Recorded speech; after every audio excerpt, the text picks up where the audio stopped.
Assalamualaikum warahmatullahi wabarakatuh. Baiklah, kami dari kelompok 8 akan membahas 3 materi untuk hari ini. Yang pertama, pengaturan pendaftaran tanah dan dasar hukum pendaftaran tanah. Yang kedua, azas, tujuan dan manfaat pendaftaran tanah. Dan yang ketiga, penyelenggaraan pendaftaran tanah. Baiklah, saya Geni Oktavia akan membahas poin yang pertama, yaitu pengertian pengaturan pendaftaran tanah dan dasar hukum pendaftaran tanah tersebut.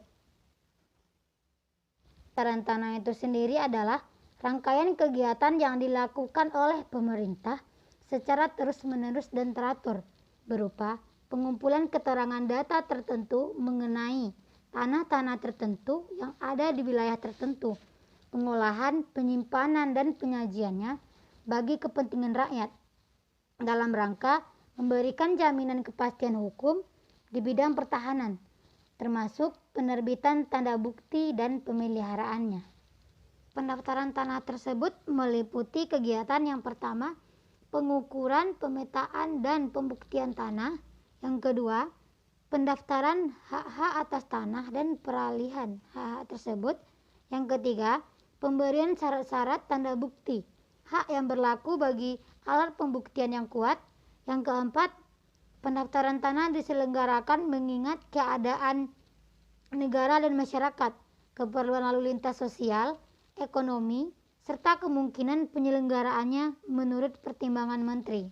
Landasan hukum pendaftaran tanah tersebut dimuat dalam Undang-Undang Nomor 5 Tahun 1960 tentang Peraturan Dasar Pokok-pokok Agraria, dan yang kedua terdapat pada pasal 19 UU PA. Baiklah, selanjutnya saya akan membacakan poin B, yaitu asas pendaftaran tanah. Asas pendaftaran tanah ada 4, yaitu yang pertama asas sederhana, yang kedua asas aman, yang ketiga asas terjangkau, yang keempat asas mutakhir. Selanjutnya tujuan pendaftaran tanah. Yang pertama, memberikan kepastian hukum dan perlindungan hukum. Yang kedua, menyediakan informasi. Yang ketiga, menyelenggarakan administrasi pertanahan. Yang selanjutnya, manfaat pendaftaran tanah. Manfaat pendaftaran tanah yaitu untuk memperoleh pembuktian yang kuat tentang sahnya perbuatan hukum mengenai tanah. Baiklah, saya akan membacakan poin selanjutnya, yaitu penyelenggaraan pendaftaran tanah. Dalam pasal 19 Undang-Undang Pokok Agraria menentukan pendaftaran tanah diselenggarakan oleh pemerintah. Penyelenggaraan pendaftaran tanah secara garis besar meliputi kegiatan pendaftaran tanah untuk pertama kali dan pemeliharaan data pendaftaran tanah. Selanjutnya, hal-hal pokok dalam penyelenggaraan pendaftaran tanah. Yang pertama, penyelenggaraan dan pelaksanaan pendaftaran tanah. Yang kedua, objek pendaftaran tanah. Yang ketiga, satuan wilayah tata usaha pendaftaran tanah. Yang keempat, pelaksanaan pendaftaran tanah.